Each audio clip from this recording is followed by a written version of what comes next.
تا حالا به ترکیب افکت دود با ورق طلا فکر کردی؟ نتیجهش عالی میشه. بیا انجامش بدیم.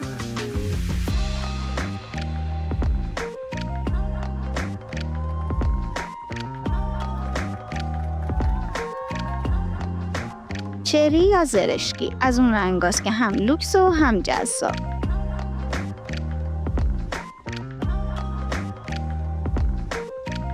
با آب نباتی قرمز براق‌ترش میکنیم. رو سطح ناخن یه لایه بلومینگ ژل میزنیم و قبل اینکه خشکش کنیم با قلم آمبره کم کم ژل سفید رو تا حدی اجرا میکنیم که در نهایت به افکت دودی برسیم. حالا میذاریم خشک. تو نقاط دلخواهمون چسب فویل یا تاپ کات میزنیم.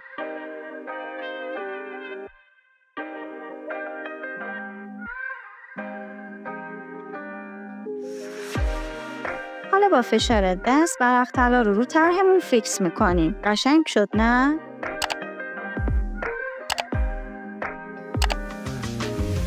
مثل همیشه یه لایه تاپ کات. خوشحال میشم با لایک و کامنت بهم انرژی بدی تا طرح‌های بیشتر و بهتری آماده کنم.